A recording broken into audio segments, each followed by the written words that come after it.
Most welcome student in KB Upper Camp online classes, taking the chapter Socialism in Europe and Russian Revolution forward. Today we are going to discuss about Stalinism and collectivization.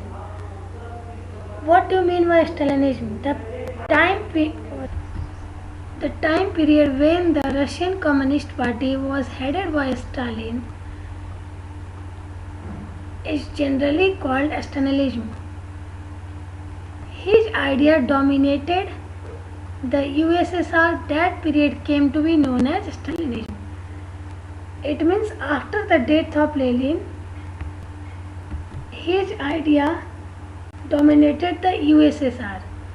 So this time period to known as Stalinism.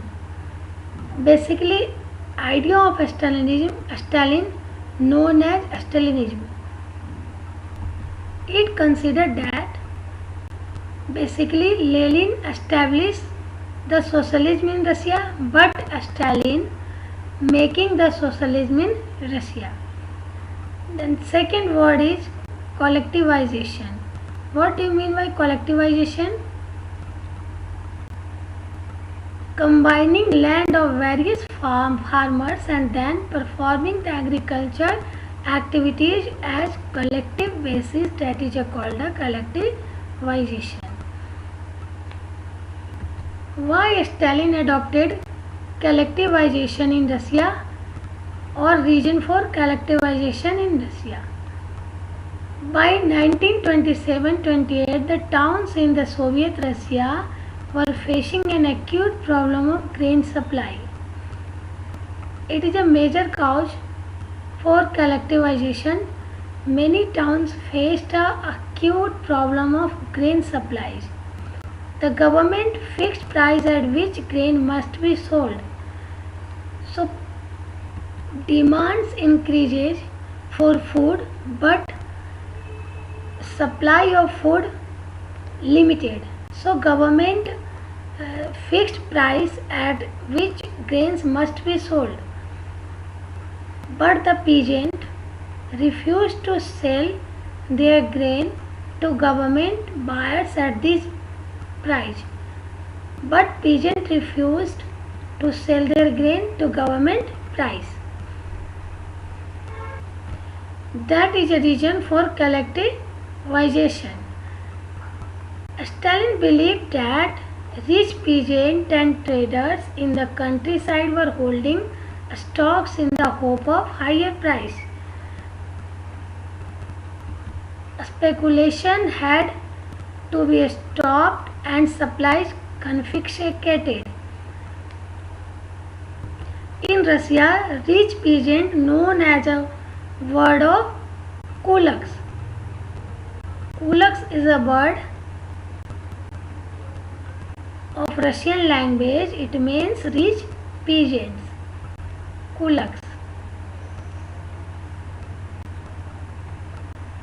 It is refers to rich peasant. Grain producing areas were tortured by parties supervising enforced grain collection and raiding kulaks. Kulaks means rich peasants.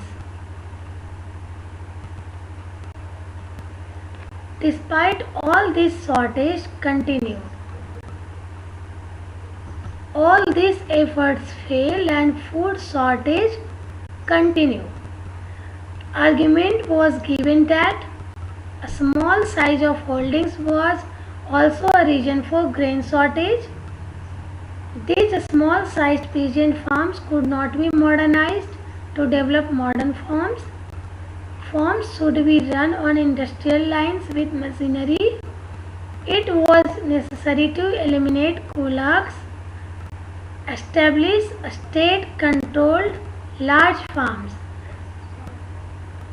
All was efforts done by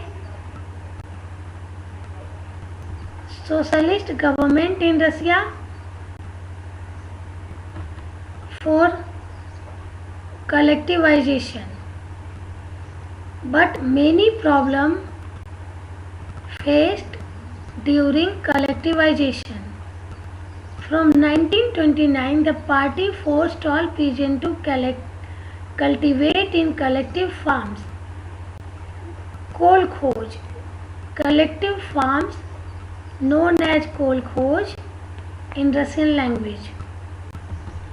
Enraged peasants resisted the authorities and destroyed their livestock.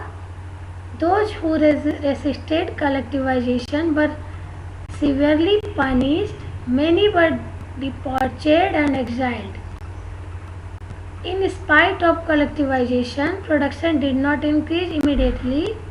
In fact, the bad harvest of 1930-1933 led to one of the most devastating famines in Soviet history, when over 4 million died. Party criticized and confusion in industrial production under the planned economy and consequence of collectivization. These critics, with conspiracy against socialism, accusations were made throughout the country, and by 1939 over 2 million were in prison or labor camps. A large number were forced to make false confessions under torture and were executed. Several among them were talented professionals. That's all for today. We will discuss remaining part of the chapter in next video. Thank you.